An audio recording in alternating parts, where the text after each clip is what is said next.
नमस्कार, बहुत स्वागत है आपका। कन्या राशि, लंबे समय से जीवन में बहुत सारी रुकावटें आपने देखी, मुश्किलें देखी।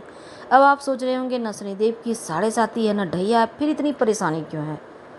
देखिए, ये परेशानी अब आपकी समाप्त होने जा रही है, क्योंकि राहु अब मीन राशि से निकलकर कुंभ राशि में 18 मई को प्रवेश करेंगे। बस कुछ ही दिनों का और समय शेष बचा है।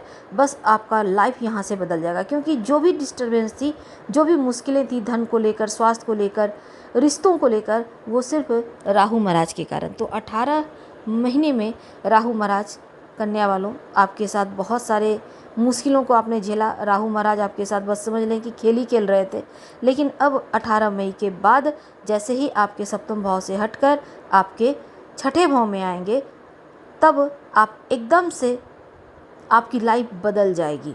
बड़े बड़े परिवर्तन तो वैसे हो ही रहे हैं मई के महीने में, लेकिन चलिए हम समझते हैं कि क्या होगा। देखिए, सप्तम भाव में बैठ के जब राहु देव दाम्पत्य जीवन में मुश्किलें डाल रहे थे, उनकी दृष्टि आपके प्रथम भाव पर थी, आत्मा पर थी। आप सही तरीके से डिसीजन नहीं ले पा रहे थे, हमेशा भ्रम के शिकार थे। अब 18 मई के बाद दाम्पत्य जीवन में स्थिति बढ़िया होगी, रिश्तों में प्रेम बढ़ेगा, दैनिक रोजगार बढ़ेगा, आपका सही समय पर सही डिसीजन ले पाएंगे, इनकम बढ़ेगा, भाग्य का साथ मिलेगा, आपका व्यक्तित्व आकर्षण से भर जाएगा, आकर्षक हो जाएगा, मेहनत का फल मिलेगा, आपके अंदर जो आलस्य था वो खत्म होगा। छठे भाव में रोग, चोट, ऋण, कर्जे, शत्रु का भाव में जब पहुंचेंगे राहु, अब यहाँ पर आकर राहु जो है, देखिए, राहु जब कन्या वालों आपके लिए करोड़पति अरबपति योग बनाकर बैठेंगे छठे भाव में। अब ये सपना आप देखना मत भूलिएगा, मेहनत कीजिए, मेहनत जितना उतनी बड़ी सफलता, क्योंकि कलयुग के राजा राहु ही हैं। राहु सिर्फ मेहनत से पैसा नहीं देते, छल से देते हैं, प्रपंच से देते हैं, लेकिन थोड़े भ्रम भी देते हैं। देखिए, आपके लिए छठे भाव में बैठे हैं तो जॉब में एकदम से बदलाव होगा, आप का प्रमोशन हो जाएगा, आपने सोचा नहीं था, आपको बेनिफिट मिल जाएगा, बेवजह के खर्चों पर कंट्रोल होगा, सप्तम भाव के नकारात्मक प्रभाव से पूरी तरह से आज़ादी मिलेगी। अब देखिए, छोटी छोटी उपाय भी आपको करने होंगे ताकि मुश्किलें कम हो, लेकिन पहले समझ लेते हैं कि आपके लिए क्या होगा बड़ा।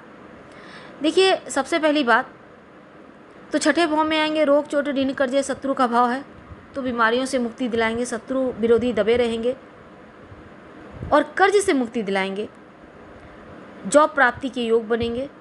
उपाय के तौर पर ओम रांग राहवे नमः इस मंत्र का आप जप कर सकते हैं, आपके लिए बहुत अच्छा रहेगा। और मोर पंख का प्रयोग खूब करें, अपने पॉकेट में रखें, पर्स में रखें, अपने बेडरूम में रखें, तकिए के कवर में डाल के रखें, आप काम करने वाले मेज पे रखें।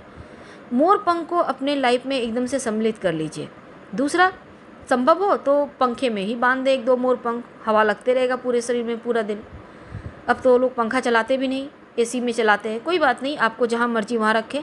अब देखिए, एक और चीज़ है कि आप सफ़ेद कलर का जो चंदन का लकड़ी होता है, छोटा सा टुकड़ा ले लें, ब्लू कलर का धागा या कपड़े में लपेट कर अपने पास में रखना शुरू कर दें, तो आपके लिए बहुत अच्छा रहेगा।